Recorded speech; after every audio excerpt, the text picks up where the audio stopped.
Hello दोस्तों, कैसे हो आप सभी लोग। उम्मीद करता हूँ सभी अच्छे होंगे।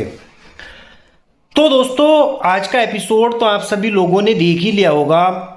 जी हाँ दोस्तों, अब राध्या के ऊपर बहुत ही बड़ी मुसीबत आ चुकी है। राध्या बड़ी मुसीबत में फंस चुकी है, क्योंकि दोस्तों कहीं ना कहीं जब दादी जो है वो राध्या के घर पर पुलिस को भेज देती है, तो अपने घर पर पुलिस को देखकर सभी लोग बहुत ही ज़्यादा चौंक जाते हैं कि आखिरकार हमारे घर पर पुलिस क्यों आई है।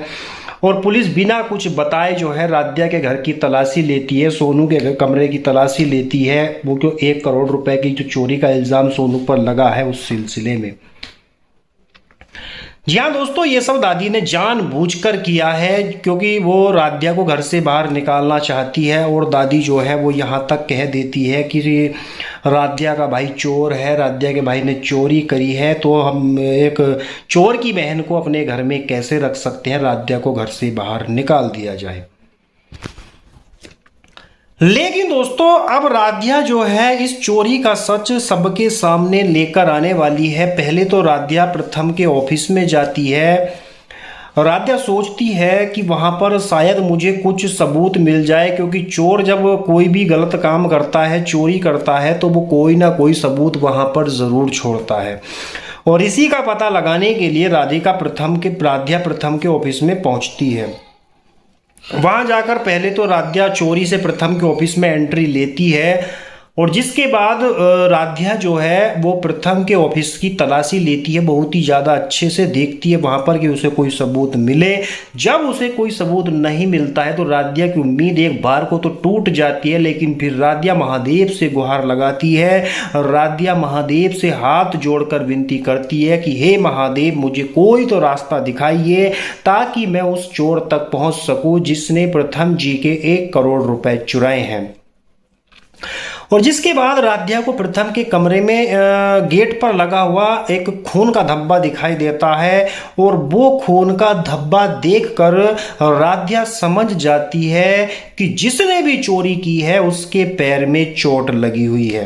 क्योंकि जब वो बैग लेकर वहां से 1 करोड़ रुपया वहां से लेकर हड़बड़ी में भाग रहा होगा चोर, तो उसका पैर दरवाजे से टकराया और उसके पैर में चोट लगी हुई है। जिसके बाद राध्या पहले तो जो प्रथम के ऑफिस के कर्मचारी हैं, प्रथम जो है उनको बारी बारी से अपने ऑफिस में बुला रहा होता है, तो राध्या बड़ी ही चालाकी से दरवाजे पर एक बोर्ड लगा देती है कि अंदर आने से पहले अपने जूते, मोजे, चप्पल, सैंडल जो भी इसने पहन के रखा है वो उतार कर ही अंदर जाए। और राध्या जो है छुपकर सबके पैर देख रही होती है। एक एक करके सभी कर्मचारी प्रथम के ऑफिस में जाते हैं, लेकिन किसी के पैर में भी राध्या को चोट लगी हुई नजर नहीं आती। और यहां से राध्या की उम्मीद फिर से टूटती है। अब राध्या का शक जो है सिर्फ और सिर्फ 3 आदमियों पर रह गया है। एक तो खुद उसका भाई सोनू, एकता और उर्मी बुआ। जहां राध्या घर पहुंचती है, लेकिन घर पहुंचने से पहले ही सुजाता सोनू को लेकर वहां पर आ जाती है, बहुत ही ज्यादा गुस्से में कि तुम्हारी हिम्मत कैसे हुई मेरे सोनू पर चोरी का इल्जाम लगाने की। तो दादी और सुजाता के बीच में काफ़ी बहस होती है। दादी कहती है कि तुम्हारा बेटा चोर है, उसने 1 करोड़ रुपए की चोरी की है। तो सुजाता इस बात का सबूत मांगती है, और सबूत किसी के पास कुछ है नहीं।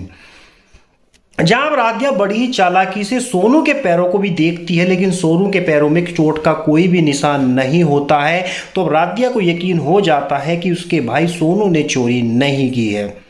और तो और अब राध्या जो है वो उर्मी भाभी के पैरों को भी उर्मी बुआ के पैरों को भी देख लेती है। उर्मी बुआ के पैरों में भी चोट नहीं होते। लेकिन दोस्तों, आपको बता दें, शायद उर्मी बुआ राध्या के बारे में जान चुकी थी कि राध्या इस चीज की इंक्वायरी जरूर करेगी, और इसीलिए जानबूझकर उर्मी बुआ ने राध्या को अपने पैर दिखाए हैं। जानबूझकर उर्मी बुआ, जो उसके पैरों में सैंडल आ भी नहीं रहे थे, वो पहनकर आती है लंगड़ाती हुई, ताकि वो राध्या को अपने पैर दिखा सके। जी हाँ दोस्तों, अब तो ये कंफर्म हो चुका है कहीं ना कहीं ये चोरी उर्मी बुआ ने ही की है। और अब होगा ऐसा दोस्तों, उर्मी बुआ जबरदस्ती वे पैसे एकता के कमरे में छुपा देंगे ताकि शक एकता पर चला जाए। जी हाँ दोस्तों, राध्या को वो पैसे मिल तो जाते हैं, प्रथम को वो पैसे मिल तो जाते हैं, लेकिन अब इसका इल्जाम उर्मी बुआ जो है बड़ी ही चालाकी से एकता पर लगाने वाली है। तो दोस्तों, क्या राध्या एकता को निर्दोष साबित कर पाएगी? क्या उर्मी बुआ का सच बाहर आ पाएगा एक बार फिर से?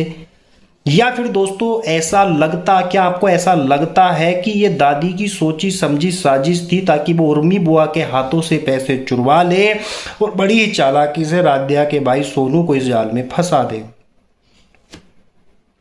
दोस्तों, इस सब पर आपकी क्या राय है हमें कमेंट करके ज़रूर बताइएगा, और आप कितने एक्साइटेड हो अगला एपिसोड देखने के लिए ये भी हमें ज़रूर बताइएगा। चलिए दोस्तों, आज के लिए सिर्फ इतना ही, मिलते हैं नेक्स्ट वीडियो में।